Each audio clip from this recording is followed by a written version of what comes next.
This tutorial will show you how to quickly create an email distribution list for your student emails by using the Excel files on your school server. So go and open up one of the Excel files for your class roster on the school server. Notice on the one I opened, I have deleted the student last names and first names and the student IDs. I wiped those out strictly for this video. You don't have to do that on yours. That's just really for security and privacy issues of this video. So first thing you're going to do is go underneath the first cell underneath F. So this is cell F1, and I'm going to type in email, and I'm going to press enter. And I want the next cell to be selected. This is cell F2. You can tell it's selected by this heavy black border around it. Then I go into not the address bar, but the formula bar.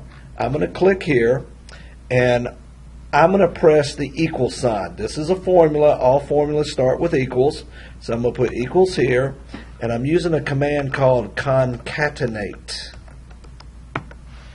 And I put equals, concatenate, I put a parentheses, and I'm going to join cell C2, which has the username. I type in C2 and I put a comma, and you'll notice a blue rectangle goes around cell C2, and I join that with a phrase. And since I'm going to type in a phrase, I use quotations.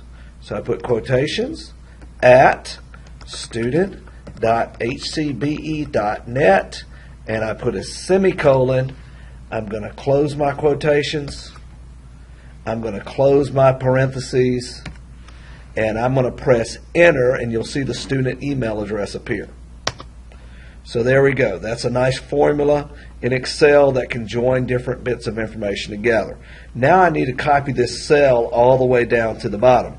So the way I'm going to do that is I'm going to click on that cell with the email address, and you'll notice a heavy, what I call a knob, in the bottom right corner. And if I hover over that, I'll get a little black crosshair symbol. Once you get that, you want to left click and hold, and then drag it down to the very last student name, and then release. Now I have all my student email addresses, and they're all selected. You can tell they're all selected because they're all inside that heavy black rectangle. So since they're all selected, I'm going to go to copy, and I'm going to press copy. Then I'm going to open up Outlook. Now if you're on the Mail tab, like this, make sure you click on Contacts. Then I'm going to go to New Contact Group. I'm going to click there. I'm going to give my contact group a name. I'm going to call this period 2. Then I need to add my members. So I'm going to go to this little button here that says Add Members. I'm going to click on that. Then I choose From Address Book. I don't need any of this stuff here. I go straight on down to Members. And then I'm going to right click and choose Paste. And it inserts all my student email addresses. And you'll see why we needed the semicolons on the end. That's what separates our email addresses. I click OK, and it's going to put all my student email addresses in that list. I can click Save,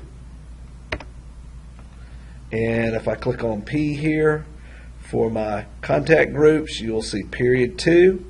And if I go to Mail and I want to send my second period an email, I can click New Email, 2.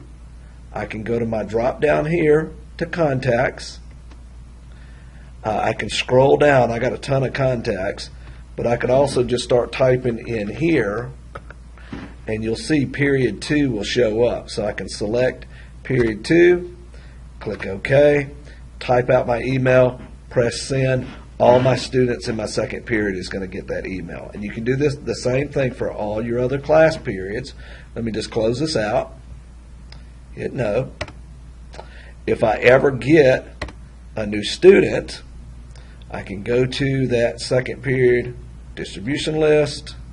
Here's period 2. If I double click on it, it opens up. I can click Add Members from Address Book. I can choose my student addresses. and then I could type in that student's last name if it were Smith, and I could search through, grab a student, add them to members, click OK, and then that student right there has just been added to the list. Sometimes it pulls in these weird on Microsoft email addresses. It's the exact same thing, so don't panic if you see those. And then I would just press save and close. That student has been added.